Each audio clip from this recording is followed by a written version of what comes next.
Steve Loveless, you get to come on and talk to us about the medical hub and what status is there. Yeah, so challenges.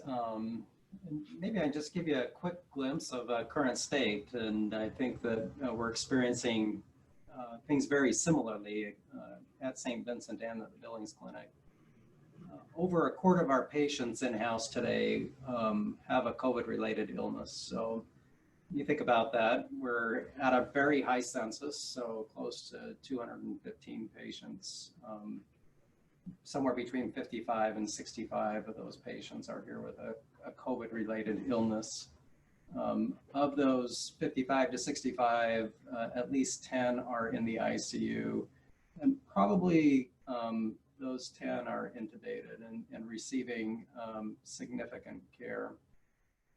Today, we're probably experiencing somewhere between 50 and 60 of our staff who are out with illness. So either COVID presumed or COVID positive. And so you think about some of the challenges, it's really meeting the demand of the patients coming to our organizations for care, which we won't stop doing, right? That's why we're here. That's our mission, and that's what we do, and frankly have done it well. And it's one thing I would just want to highlight as we talk about current state and challenges. I think we have come to see the tremendous resiliency of our healthcare organizations. I think we've also come to see the tremendous support the community has for our healthcare organizations. It was just a couple of years ago that Billings was recognized as one of the top 10 communities for hospital care. And I think that had gone underappreciated for a very long time. And I think as we've responded to this pandemic, I think the community has been able to see, I think with, I don't know, a different lens into healthcare and how we're responding and the blessing that we have in these two institutions here in Billings. So when you think about some of those challenges, it really is patient flow and how we expand to meet the demand that exists. And that comes in a variety of ways. And think about the teams that are managing this. It's 2 and 3 times a day of huddle. What is the current state? What is it calling us to do? What are the resources available to us to make that happen? And where do we go next, while all at the same time looking forward 3 days, 7 days, 2 weeks. And they've done a tremendous job in managing through that. I think those are some of the challenges. We've worked through some early challenges in terms of procuring the PPE, ensuring that we have medications on hand. I think a lot of those work streams now have solidified. Granted, if we see resurgence, that could become an increasing challenge once again moving forward. But I think those were some of the early issues we experienced in the pandemic. I think the challenges going forward will continue to be capacity and flexing to meet that capacity. And then just what happens with our workforce. And I think you'll hear us talk about workforce quite a bit as we have this discussion, ensuring that they're healthy and able to care for the community, I think are some of the challenges. Heidi, would you want to take a minute and talk about challenges beyond what I've shared? Thanks, and thank you for accepting me as a last-minute stand-in for Dr. Elner. No, I completely agree with you, Steve. I think the experience is reflected similarly in both hospitals in terms of our capacity, the acuity of patients, the number of people we have in ICU beds.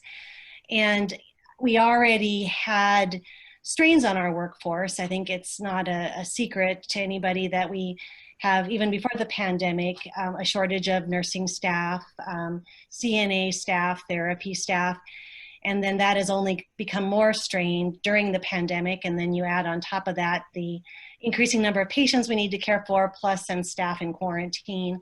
So we've certainly had challenges, but I would also agree that the resiliency of our medical staffs across the board and at our long-term care facilities at both hospitals, at Riverstone Health, has been amazing. I just, as a someone who is a family physician in the office and not currently in the hospital, I've watched with concern with my colleagues in the hospital as they've been working very long hours, taking care of a lot of sick people, watching people pass away, the unpredictability of this virus sometimes, but also so in awe of how people have flexed, how our systems have flexed, the creative ways that we've managed to increase the capacity quickly to be able to care for anybody who comes through our door, not just the COVID patients.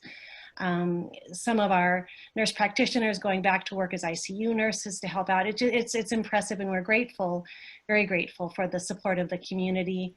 You know, I think it's important to remember the why that was spoken about earlier. Dr. Littlefield spoke about it so well.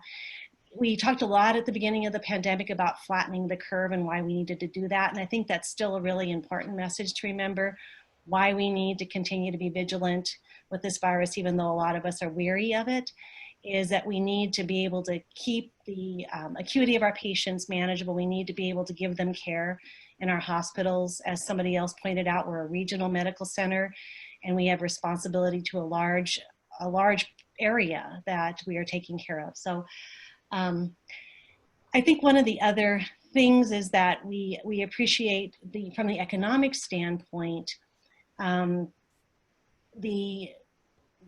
think there's one of the myths is that the hospitals are making a lot of money on this pandemic. That's absolutely not true. We are grateful for the funding that we received in some of the earlier relief acts, but it's a fraction of the costs that we have. So I think, like with everybody, we will have our own economic challenges going forward. And so we just need to all collaborate to figure out how to manage together.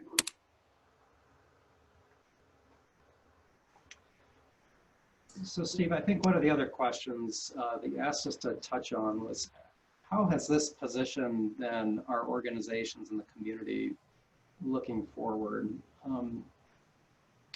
And as I think about that, just harken back to the personal stories that have been shared. And I appreciate how you've woven them into the conversation today.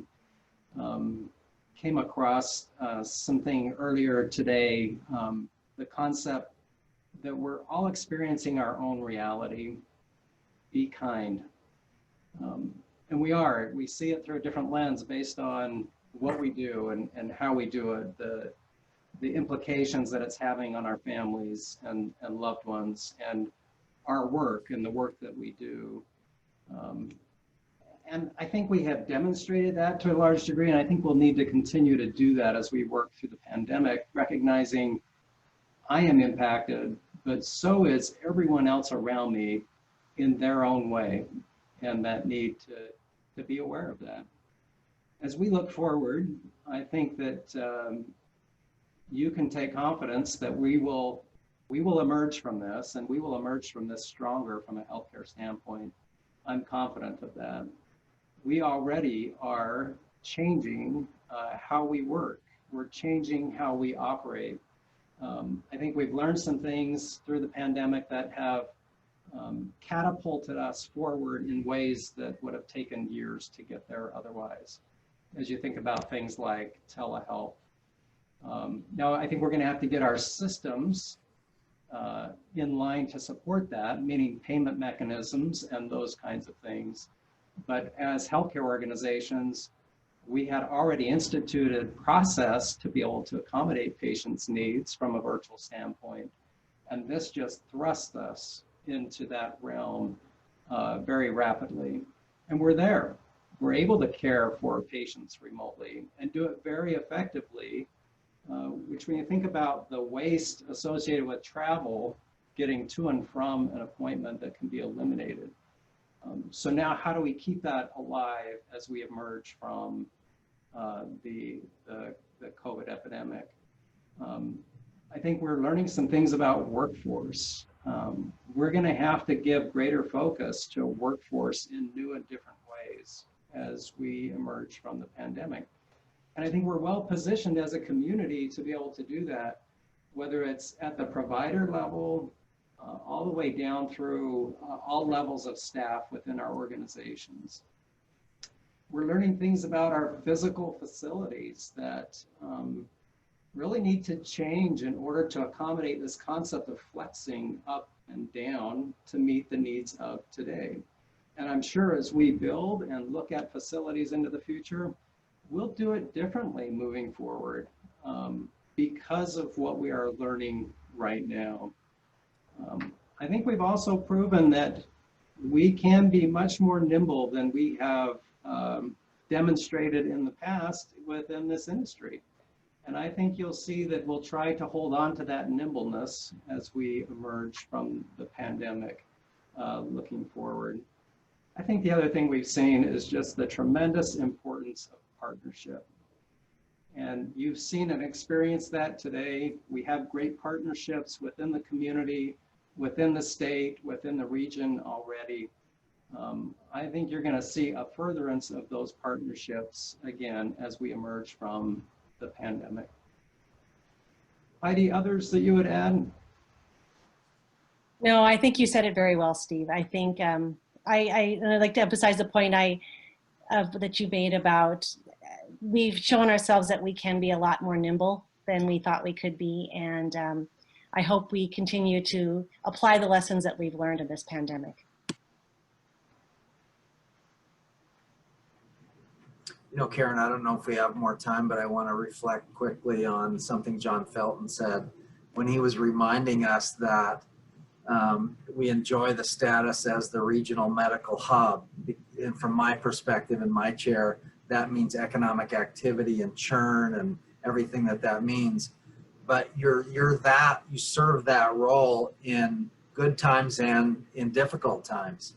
And what he also said, it took 40 years to build this infrastructure that we have. I'm hopeful, given just my interaction with the two of you and the systems that you are leaders in, that the work that you're doing now and the learning you're doing now really has the opportunity to take our regional medical world-class healthcare status, frankly, to a whole nother level. And you know me, Steve, Heidi, optimistic, always thinking big, maybe to my own detriment sometimes. Is that an overstatement? I really feel that we are positioned to then take that next step based on what we're learning today. And it could mean important things economically. It could mean things for our status as that regional healthcare provider.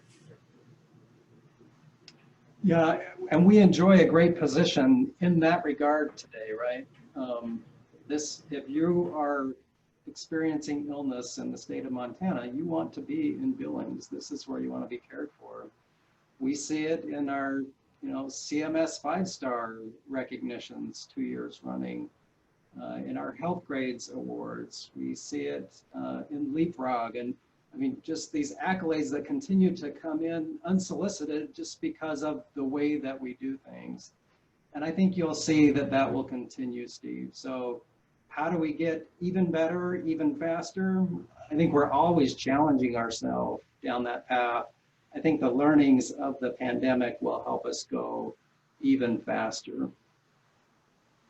Yeah, I completely agree with that. I think we before the pandemic have been embarked in a look at what can we do to make ourselves even better, build on our culture of safety, build on the work we've already done. And while the pandemic has shifted that a little bit, or I think that's still something we're always challenging. Both systems are challenging themselves to do things better, safer, and look out for our region, look at partnerships, look at what we can do to be here for when people need us, but also keep care in communities in rural Montana, and yet raise everybody's boats so that we all can do a better job of taking care of Montanans wherever we are.